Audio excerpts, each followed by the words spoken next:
Grantors ने मोदी को visa दिए जाने का विरोध किया है। बिहार कांग्रेस ने अपने नेता साधु यादव को कारण बताओ नोटिस जारी किया है। साधु यादव को नोटिस जारी करके नरेंद्र मोदी से उनकी मुलाकात का कारण पूछा गया है। साधु यादव गुजरात के गांधीनगर में आज नरेंद्र मोदी से मिलने पहुंचे थे। साधु आरजेडी छोड़कर कांग्रेस में शामिल हुए थे। दरअसल साधु यादव एक पारिवारिक कार्यक्रम में हिस्सा लेने गुजरात गए थे। इसी दौरान उन्होंने गांधीनगर जाकर नरेंद्र मोदी से मुलाकात की। साधु के साथ बिहार कांग्रेस के नेता दसाई राम भी मौजूद थे। माना जा रहा है कि बैठक में बिहार के सियासी समीकरण पर चर्चा हुई। स्वतंत्रता दिवस पर गुजरात के मुख्यमंत्री नरेंद्र मोदी के भाषण के बाद कांग्रेस के वरिष्ठ नेता दिग्विजय सिंह ने उन्हें सत्ता का भूखा व्यक्ति करार दिया है। दिग्विजय सिंह ने आडवाणी के बहाने मोदी को घेरा। इंडिपेंडेंस डे की भाषण पर राजनीति कभी नहीं की जाती है और यही बात मैंने कही और यही लालकृष्ण आडवाणी जी ने कही। हम दोनों ने एक ही बात कही है और ये इसलिए हो रहा है क्योंकि माननीय मोदी जी के मन में ऐसी तड़प है प्रधानमंत्री बनने की कि सारे सिद्धांतों को उन्होंने भूल दिया। दिग्विजय के ट्वीट पर मुख्तार अब्बास नकवी ने हमला बोला है। उन्होंने व्यंग्यात्मक लहजे में कहा कि ये पीएम धार्मिक प्रवचन दे रहे थे जो उस पर बोलना पाप है। झूठ की धार से सच पर सूटा नहीं चल सकता और दिग्विजय सिंह जी को हर वो बात पसंद आएगी जो कांग्रेस के करप्शन के कॉफिन में कील ठोकने से उन्हें रोक सके। तो दरअसल बात यही है कि वो किसी का समर्थन नहीं कर रहे हैं। वो केवल जो है वो कांग्रेस पार्टी के करप्शन के कॉफिन में कील ठोकने से रुक सके, इसके लिए वो अपना हाथ बढ़ा रहे हैं। विदेश मंत्री सलमान खुर्शीद ने 15 अगस्त पर दिए गए मोदी के भाषण पर कटाक्ष करते हुए उनकी तुलना कुएं के मेंढक से कर डाली। मोदी जी नए नए आए हैं, पूरे परिप्रेक्ष्य में गुजरात में रहते थे। मेंढक अभी बाहर निकला है कुएं से। जब बाहर निकला है कुएं से तो इधर उधर देखकर थोड़ा सा कंफ्यूज हो जाता है। सलमान खुर्शीद के मोदी पर दिए बयान को लेकर बीजेपी ने तीखी प्रतिक्रिया दी है। नाम चुन चुन करके गालियां देते रहो और बर्दाश्त की बात भी होती है। हम बर्दाश्त करते हैं मगर जनता मुंह तोड़ जवाब बार बार दे रहे हैं गुजरात में। फिर भी सबक सीखने वाले कांग्रेस नहीं। पीएम को भाषण को भूल से नरेंद्र मोदी ने चुनौती दी तो बीजेपी के वरिष्ठ नेता लालकृष्ण आडवाणी ने इशारों ही इशारों में मोदी को नसीहत दे दी। आज का दिन स्वतंत्रता दिवस ऐसा है कि जहां पर किसी एक दूसरे की आलोचना किए बिना इस बात को हर एक को पहचानना चाहिए कि भारत में असीम संभावनाएं हैं। बीजेपी मोदी पर कांग्रेस के हमले का तो जवाब दे रही है, लेकिन आडवाणी की उस नसीहत पर बोलने से बच रही है जो उन्होंने मोदी को दी थी। आडवाणी जी, मैंने पहले से ही बोल रही हूँ, हमारे सब सर्व उच्च स्तर की लीडर हैं, मेंटर हैं। उनके हर एक शब्द को हम सीरियसली लेते हैं। इसीलिए वो जो बात करते हैं वो सब हमें मान्यता है, रेस्पेक्ट है। उसको उसके ऊपर इंट्रोस्पेक्ट करेंगे। जेडीयू अध्यक्ष शरद यादव ने भी नरेंद्र मोदी को लेकर हमला बोला है। शरद ने मोदी को बेचैन आत्मा बताया है। क्या कर रहे हैं उसका रोज लेखा जोखा कहां तक करेंगे। अब वो तो बहुत बेचैन है, तो जो बेचैन आत्मा है उसको कैसे रोकोगे। राष्ट्रपति प्रणब मुखर्जी ने 11 दया याचिकाओं को खारिज करके दोषियों की फांसी की सजा पर आखिरी मोहर लगा दी है। याचिकाओं के खारिज होते ही इन दोषियों की फांसी का रास्ता साफ हो गया है। सूत्रों के हवाले से खबर है कि राष्ट्रपति के पास अब एक भी दया याचिका नहीं बची है। जिन याचिकाओं को राष्ट्रपति ने खारिज किया है उनमें कर्नाटक में रेप के बाद हत्या के 2 दोषी शिवू और जादे स्वामी भी शामिल हैं। सुप्रीम कोर्ट ने यूपी के निलंबित आईएएस ऑफिसर दुर्गा शक्ति नागपाल को लेकर दाखिल की गई जनहित याचिका को ये कहते हुए खारिज कर दिया है कि वो इस मामले में दखल नहीं दे सकता। ये याचिका वकील मनोहर लाल शर्मा ने दायर की थी।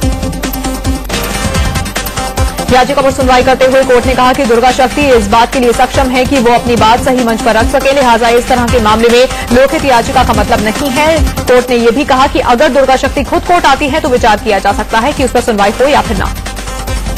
सुप्रीम कोर्ट के फैसले पर समाजवादी पार्टी के महासचिव नरेश अग्रवाल ने कहा कि अब ये साफ हो गया है कि दुर्गा को लेकर लिया गया अखिलेश सरकार का फैसला सही था। उन्होंने कहा कि जो लोग यूपी सरकार के फैसले पर उंगली उठा रहे थे उनको देखना चाहिए। आईएएस दुर्गा शक्ति नागपाल के निलंबन मामले में दलित लेखक कंवल भारती की गिरफ्तारी पर सुप्रीम कोर्ट ने यूपी सरकार से जवाब मांगा है। कोर्ट ने यूपी सरकार को नोटिस भेजकर 4 हफ्ते में जवाब देने को कहा है। दरअसल कंवल भारती ने दुर्गा शक्ति नागपाल के निलंबन के खिलाफ फेसबुक पर टिप्पणी की थी, जिसके बाद उन्हें गिरफ्तार कर लिया गया। हालांकि स्थानीय अदालत में पेश किए जाने के कुछ देर बाद ही उन्हें जमानत मिल गई थी, लेकिन ज्यादातर लोगों ने कंवल भारती की गिरफ्तारी की कड़ी आलोचना की थी। आतंकी संगठन लश्कर-ए-तैयबा ने बोधगया में हुए सीरियल ब्लास्ट की जिम्मेदारी ली है। लश्कर ने एक ब्लॉग के जरिए जिम्मेदारी ली है। ब्लॉग में एक वीडियो है जिसमें म्यांमार में मुस्लिमों पर हुए अत्याचार का बदला लेने की बात कही गई है। गायिका मालिनी अवस्थी को भोजपुरी अकादमी का ब्रांड एम्बेसडर बनाए जाने से नाराज गायक अभिनेता मनोज तिवारी ने अकादमी का सम्मान लौटाने का फैसला किया है। मनोज ने सरकार के फैसले पर सवाल खड़े किए हैं।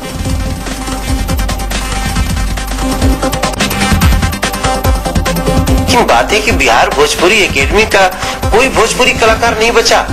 अगर नहीं बचा, उस लायक नहीं है, तो मैं इस सम्मान के लायक नहीं हूँ। मैं और कहा कुछ कह रहा हूँ।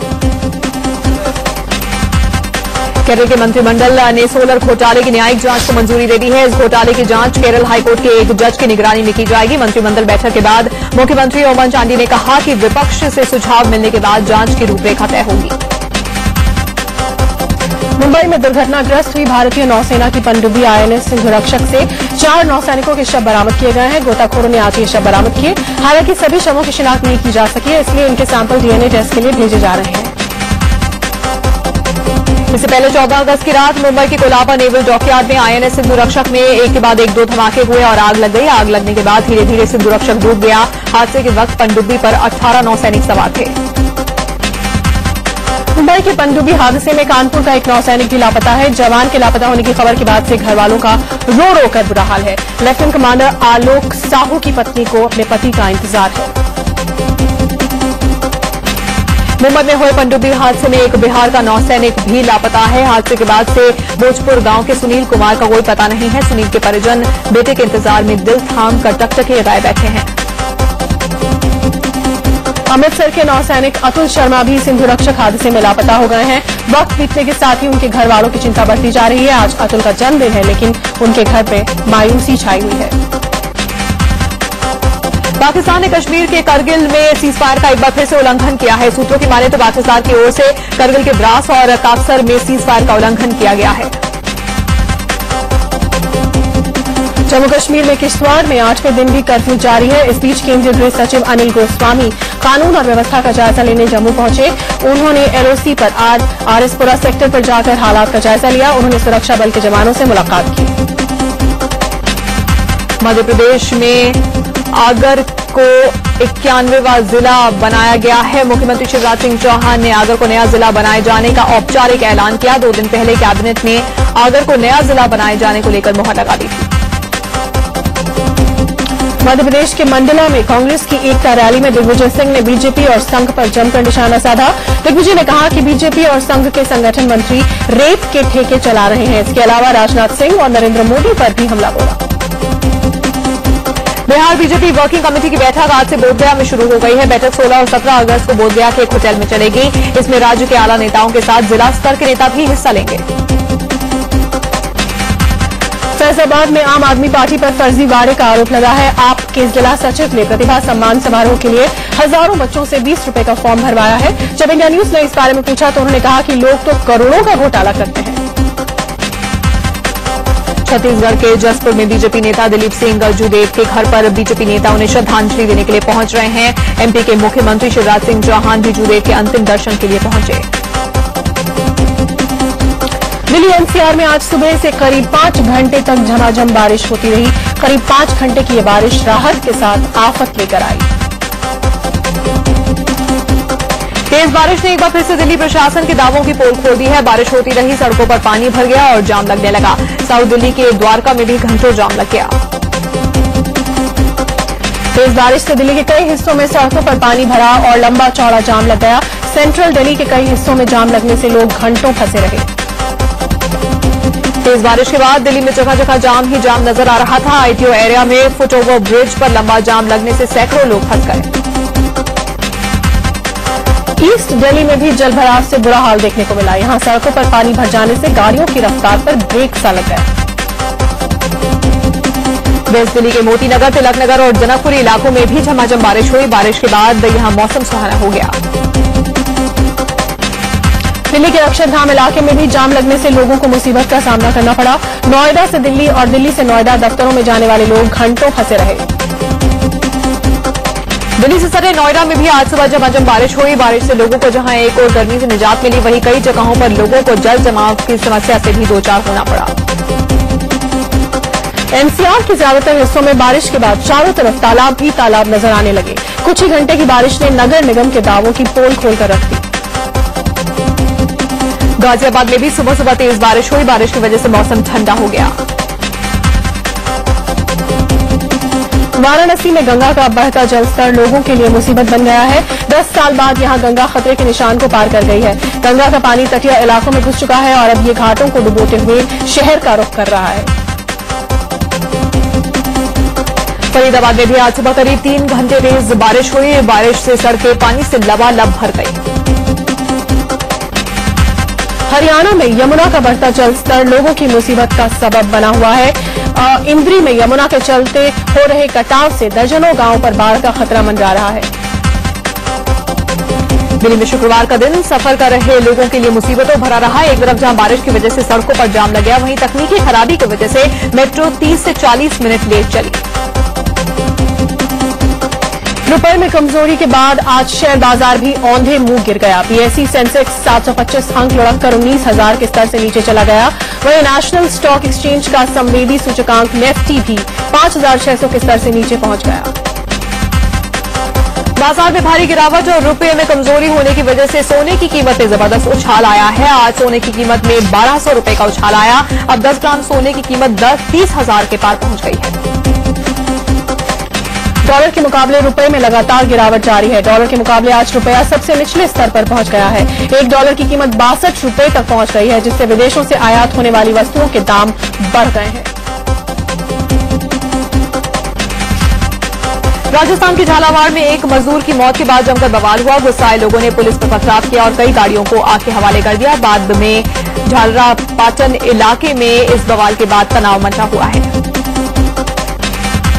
झालरा पाटन इलाके के चंद्रावाटी सेंटर में कोटा स्टोन फैक्ट्री में काम करते वक्त करंट लगने से मजदूर की मौत हो गई।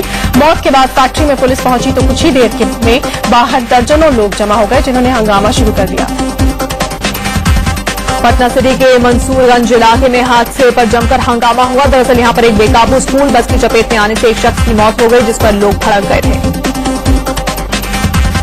बिहार के हाजीपुर के एक सरकारी स्कूल में मिड डे मील खाने से 40 बच्चे बीमार पड़ गए। मिड डे मील खाने के बाद बच्चों की तबीयत अचानक बिगड़ने लगी। बच्चों को अस्पताल में भर्ती कराया गया, जिसमें 4 बच्चों की हालत गंभीर बताई जा रही है। दिल्ली के रोहिणी इलाके में बदमाशों ने दिन दहाड़े एक जूलर पर ताबड़तोड़ गोलियां बरसा दी। जानलेवा हमला करने के बाद बदमाश शोरूम से लूटपाट करके फरार हो गए। जख्मी जूलर को अस्पताल में भर्ती करा दिया गया है। गाजियाबाद में दिन दहाड़े एक अधिकारी से लाखों की लूट का मामला सामने आया है।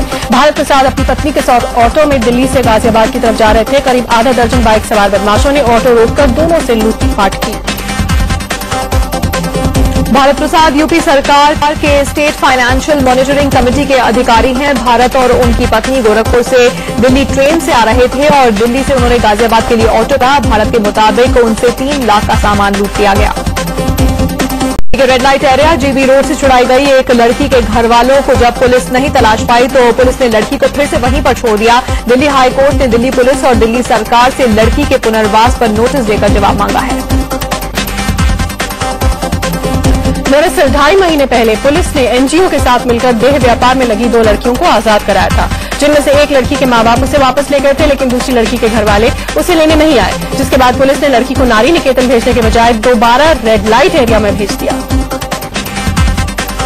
ग्रेटर नोएडा पुलिस ने लाल किले को बम से उड़ाने की धमकी देने वाले एक युवक को गिरफ्तार कर लिया है। आरोपी युवक का नाम अब्दुल्ला रहमान है। इसे दिल्ली के दरियागंज इलाके से गिरफ्तार किया गया है। इसने 14 अगस्त को फोन करके लाल किले को उड़ाने की धमकी दी थी। इंदौर में रफ्तार का कहर देखने को मिला। नशे में कार चला रहे बीजेपी युवा मोर्चा के नेता ने पहले तो कई लोगों को टक्कर मारी, फिर कार दीवार से टकरा गई। हादसे के बाद लोगों ने कार चालक की पिटाई की और उसे पुलिस के हवाले कर दिया। कानपुर के कल्याणपुर इलाके में एक युवती उस वक्त ट्रेन की चपेट में आ गई जब वो मोबाइल में एयरफोन लगाकर रेलवे ट्रैक पार कर रही थी। इस हादसे में युवती की मौत हो गई। नई दिल्ली के साउथ एक्सटेंशन पार्क 2 में स्थित जूते के एक शोरूम में देर रात भयंकर आग लग गई। इस आग की वजह से लाखों का माल जलकर खाक हो गया। बताया जा रहा है कि शॉर्ट सर्किट की वजह से ये आग लगी। नेशनल ग्रीन ट्राइब्यूनल यानी कि एनजीटी ने नोएडा के बिल्डरों में हड़कंप मचा दिया है। एनजीटी ने ओखला पक्षी विहार के 10 किलोमीटर के दायरे में चल रही उन सभी बिल्डर प्रोजेक्ट का निर्माण कार्य बंद करने के आदेश दे दिए हैं जिन्होंने एनवायरमेंटल क्लियरेंस नहीं लिया है।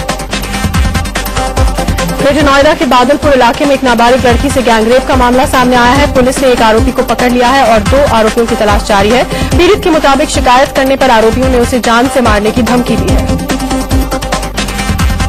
मध्य प्रदेश के धार के मनावर इलाके में एक नाबालिग लड़की के साथ रेप का मामला सामने आया है। 9वीं क्लास में पढ़ने वाली एक लड़की स्कूल से जब लौट रही थी तो गांव के एक लड़के ने जंगल में ले जाकर उसके साथ रेप किया। इंदौर के संयोगितागंज इलाके में एक लड़की के साथ रेप का मामला सामने आया है। पुलिस ने आरोपी युवक को गिरफ्तार कर लिया है। आरोपी का नाम विक्की है और वो पीड़िता का पड़ोसी है। पटना के गांधी मैदान इलाके में बदमाशों ने एक युवक और युवती को गोली मार दी। गोली लगने से लड़के की मौके पर ही मौत हो गई जबकि लड़की को गंभीर हालत में अस्पताल में भर्ती कराया गया है। कानपुर में बदमाशों ने सरकारी हॉस्पिटल के एक सर्जन पर चाकुओं से हमला कर दिया। बदमाशों ने हमले में डॉक्टर को गंभीर रूप से जख्मी किया जिसे इलाज के लिए अस्पताल में भर्ती कराया गया है। मुंबई के ठाणे के अंबरनाथ में एक केबल कारोबारी की हत्या कर दी गई। 15 अगस्त पर कड़ी सुरक्षा व्यवस्था के बावजूद मंगेश नाम के इस केबल ऑपरेटर की पत्थर मार मारकर हत्या की गई। इंदौर के तिंछा फाल इलाके में पिकनिक मनाने गए 2 लड़के लापता हो गए हैं। दोनों इंदौर के नेहरू नगर के रहने वाले हैं। बताया जा रहा है कि 15 अगस्त के मौके पर 8 लोग पिकनिक मनाने गए थे। 6 वापस लौट आए लेकिन 2 लड़कों का पता नहीं है। मध्य प्रदेश में 85,000 वकील 19 अगस्त को एक दिन की हड़ताल पर रहेंगे। जबलपुर हाईकोर्ट बार एसोसिएशन और मध्य प्रदेश राज्य अधिवक्ता परिषद के एक कार्यक्रम में 5 जजों के शामिल नहीं होने से वकील नाराज हैं।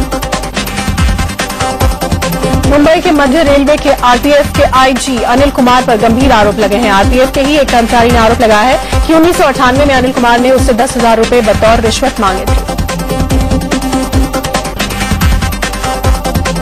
मुंबई के ठाणे में कल्याण डोंबिवली से शिवसेना की मेयर कल्याणी पाटिल के खिलाफ हाईकोर्ट में याचिका दायर की गई है। इस याचिका में कल्याणी पाटिल के जाति प्रमाण पत्र पर सवाल उठाए गए हैं। उम्र कैद की सजा काट रहे माफिया डॉन अरुण गवली को मलेरिया हो गया है और इलाज के लिए अरुण गवली को मुंबई के सेंट जॉर्ज अस्पताल में भर्ती कराया गया है। अजमेर दरगाह बम ब्लास्ट के आरोपी भावेश पटेल की हालत बिगड़ गई है। हालत बिगड़ने पर उसे अस्पताल में भर्ती कराया गया है। मध्य प्रदेश में 15 अगस्त के मौके पर विदिशा के खेड़ी गांव में बच्चों और गांव वालों ने एक बड़ा हादसा टाल दिया। सजगता की वजह से यहां गांव के सचिव ने कई स्कूली बच्चों को सड़े हुए लड्डू बांट दिए थे। शुक्र है कि वक्त रहते इन्हें इसका पता चल गया।